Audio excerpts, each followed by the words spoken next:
Lawrence अपनी दोनों बेटियों के जवाब से बहुत खुश था। फिर उसने अपनी तीसरी बेटी को अपने पास बुलाया। एली, तुम बताओ, तुम किसके भाग्य का खाती हो? पिताजी, हर इंसान और पशु पक्षी अपने अपने हक का खाते हैं, इसलिए मैं भी अपने हक का खाती हूँ। एली की ये बात सुनकर लॉरेंस को गुस्सा आ गया। ठीक है, अगर तुम अपने हक का खाती हो तो यहाँ से निकल जाओ। मैं भी देखता हूँ तुम्हारा भाग्य कितना बलवान है। मेरे दिए बिना तुम्हें कैसे खाना मिलता है। राजा ने गुस्से में आकर अपनी पुत्री को एक जंगल में छुड़वा दिया। लेकिन एली को समझ नहीं आया कि उसकी गलती क्या है। वो एक पेड़ के नीचे बैठी बैठी सोचती रही। थोड़ी देर बाद उसे नींद आ गई। जब वो सुबह उठी तो उसे प्यास लगी। वो चलने लगी। थोड़ी देर चलने के बाद उसे एक तालाब दिखा। उसने उस तालाब में जाकर हाथ मुंह धोए। तभी वो तालाब पूरा सूख गया। वो आश्चर्य में पड़ गई।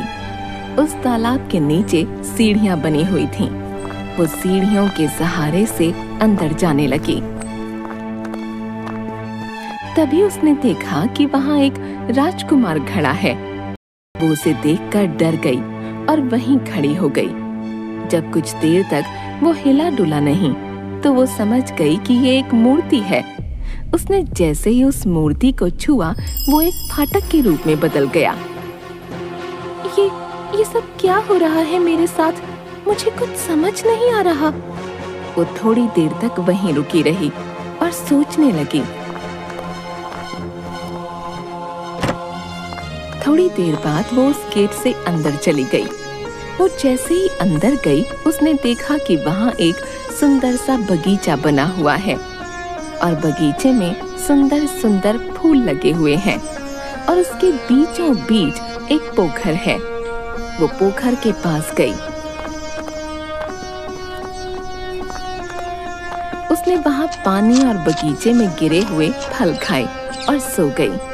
तभी उसके सपने में एक एंजल आई। बेटी, तुम परेशान मत हो।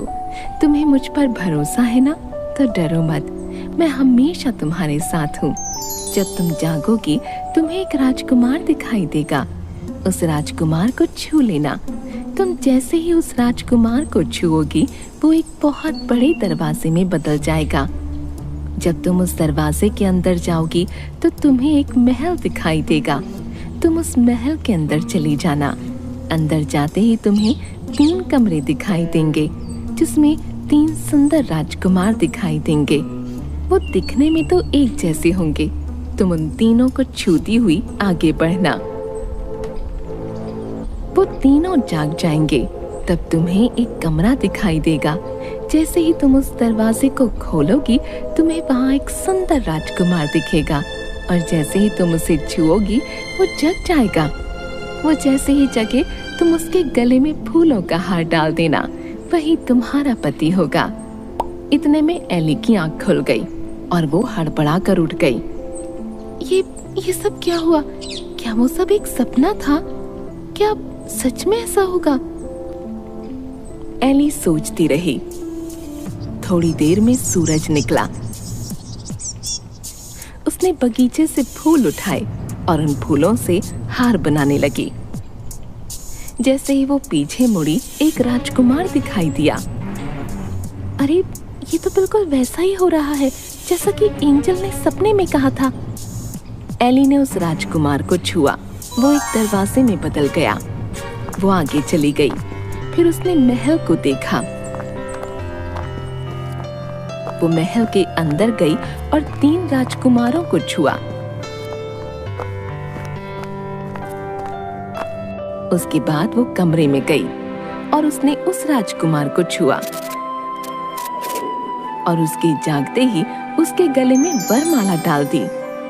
राजकुमार ने अपने गले से वरमाला निकाल उसके गले में डाल दी। महल में शहनाई की आवाज आने लगी। दोनों ने विवाह किया। बहुत देर से एली के मन में एक बात चल रही थी। मेरे मन में बहुत देर से एक बात चल रही है, मैं आपसे पूछूं? हाँ हाँ पूछो। आप कौन हैं और वो 3 राजकुमार कौन हैं? ये क्या रहस्य है, मुझे बताइए। वो तीनों राजकुमार मेरे भाई थे। हम सबको एक महात्मा पुरुष ने शाप दिया था। अनजाने में मेरे भाइयों ने एक मृग और एक मृगनी का शिकार किया था, जिसकी वजह से वो दोनों बुरी तरह घायल हो गए और मरते मरते उन्होंने मेरे तीनों भाइयों को आजीवन सोने का श्राप दिया। जब मुझे ये बात पता चली, मैं भागा भागा वहां गया तो उन्होंने मुझे ये कहते हुए शाप दिया कि तुम्हारे राज्य में ये सब हुआ है, इसलिए तुम भी पाप के भागी हो। मैं उनसे माफी मांगने लगा। मेरे माफी मांगने पर उन्होंने कहा, मैं अपना दिया हुआ शाप तो वापस नहीं ले सकता, हाँ इसका एक उपाय बता सकता हूँ। उन्होंने उपाय बताते हुए कहा कि जब कोई धर्मोत्तम कन्या तुम्हें और तुम्हारे तीनों भाइयों को छुएगी, तुम सब वापस उसी अवस्था में आ जाओगे। आज तुमने आकर हमें एक नया जीवन दिया है। राजकुमार की बात सुनकर एली ने भी अपने साथ हुई सारी बात बताई और बताया कि किस तरह बिना अपराध के उसको दंड दिया गया और वो यहाँ तक पहुँची। राजकुमार ने उसे गले से लगा लिया और दोनों खुशी खुशी रहने लगे। थोड़े दिन बाद राजकुमार का राज तिलक किया गया और वो राजा बन गया और एली रानी। दोनों राज करने लगे। उनके राजा रानी बनने से उनकी प्रजा खुश थी। उनके राज्य में सब कुछ अच्छे से चल रहा था। लेकिन थोड़े ही दिनों बाद एली को अपने माँ बाप की याद आने लगी और वो उदास रहने लगी।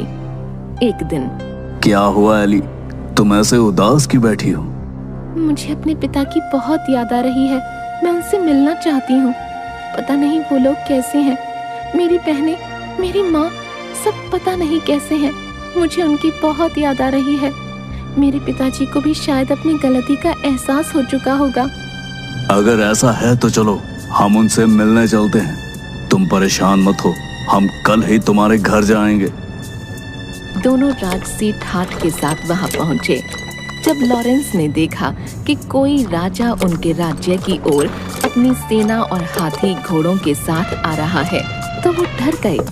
लेकिन वो कुछ नहीं कर सकते थे क्योंकि उनका अपना सारा खजाना खाली हो चुका था और उनके दोनों दामाद उनसे राज्य में हिस्सा मांग रहे थे।